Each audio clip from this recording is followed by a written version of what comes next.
নমস্কাৰ। পোনপ্ৰথমে মোৰ সমূহ ফেচবুক পেজৰ পৰিয়ালবৰ্গলৈ আন্তৰিক অভিনন্দন জ্ঞাপন কৰিলোঁ।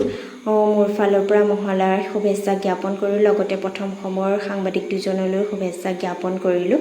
আজি মহালয়া, সকলোৱে জানে আজি এই দিনটোৰ পৰাই দুৰ্গা পূজাৰ আৰম্ভণি হয়। পিতৃপক্ষৰ একক শ্ৰাদ্ধতিথিত মহালয়া পৰ্ব বুলি কোৱা হয়।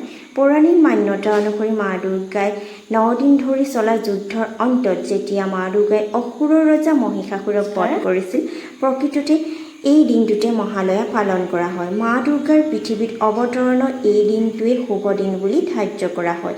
যিটো দিনত মা দুৰ্গাই মহিষাসুৰক বধ কৰিবলৈ ব্ৰহ্মা, বিষ্ণু আৰু মহেশ্বৰে মা দুৰ্গাক সৃষ্টি কৰিছিল আৰু এই দিনটোতে মা দুৰ্গা দেৱীক চকু প্ৰদান কৰিছিল আৰু চকু প্ৰদান কৰাৰ পিছতে ভক্তসকলৰ মাজত দুখ দুৰ্গতি দূৰ হৈছিল আৰু পৃথিৱীখনক মহিষাসুৰৰ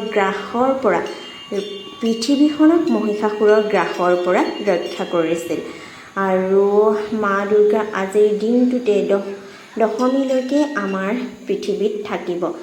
গতিকে ময়ো আজি এই শুভক্ষণত মন্দিৰলৈ বুলি আহিলোঁ আৰু মোৰ আউল বাউল চুলিখিনি দেখি আপোনালোকে নাভাবিব দেই, যিহেতু মূৰটো ধুই গৈছিলোঁ।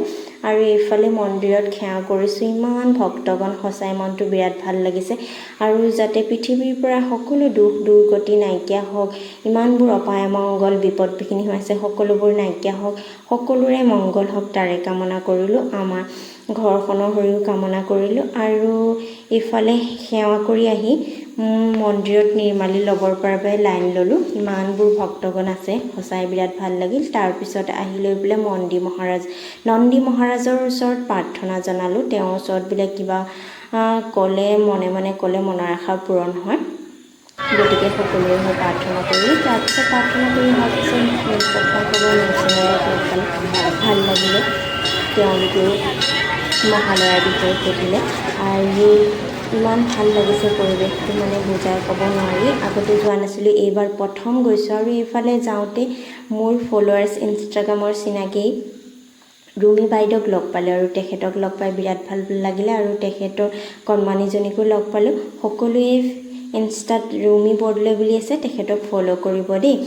মোৰ ফলোৱাৰ্ছসকলক কৈছোঁ, তেখেতেও নতুনকৈ ভিডিঅ' বনাইছে। এইফালে আকৌ কেইবাগৰাকীও ফলোৱাৰ্ছ লগ পালোঁ, যিসকলে মোক মাত দিলে। আৰু ক'ৰবাত গ'লে এনেকৈ মোৰ চিনাকি মানে মোৰ ইনষ্টাৰ জৰিয়তে, ফেচবুকৰ জৰিয়তে যিসকলে মোক চিনি পায়, তেওঁলোকে মাত এষাৰ দিলে সঁচাই মনটো বিৰাট ভাল লাগে। আৰু এনেদৰে ভিডিঅ' বনাবলৈ সাহস পাওঁ আৰু এনেদৰে আগুৱাই লৈ যোৱাৰ বাবে আপোনালোকক অশেষ ধন্যবাদ। আৰু সকলোকে লগ পাই বিৰাট ভাল লাগিলে।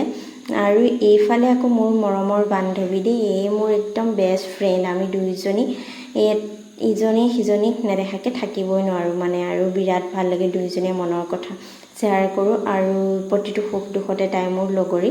আৰু সঁচাকৈ জীৱনত এগৰাকী প্ৰকৃত বান্ধৱী থকাৰ খুবেই প্ৰয়োজন, যাৰ আগত সকলোবোৰ কথা ক'ব পাৰি।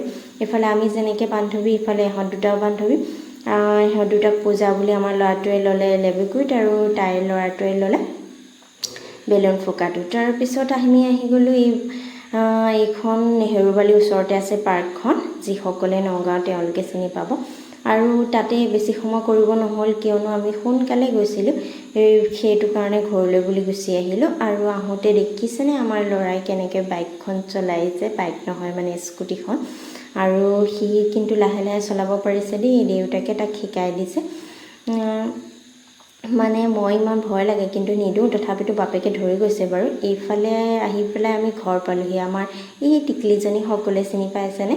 তাইৰ মনটো বেয়া, ভিডিঅ' দিছিলোঁ যে দেখা পাই লৈ পেলাই তাইক নিনিলোঁ। গতিকে এতিয়া আমি আৰু ঘৰত আহিলোঁ। আহি লৈ ৰাতিপুৱাতে গৈছিলোঁ যিহেতু একো খাই যোৱা নাছিলোঁ। এইফালে মালপোৱা, বিস্কুট আৰু চাহ খাবলৈ বহি গৈছোঁ, মানুহজনে খাই আছে।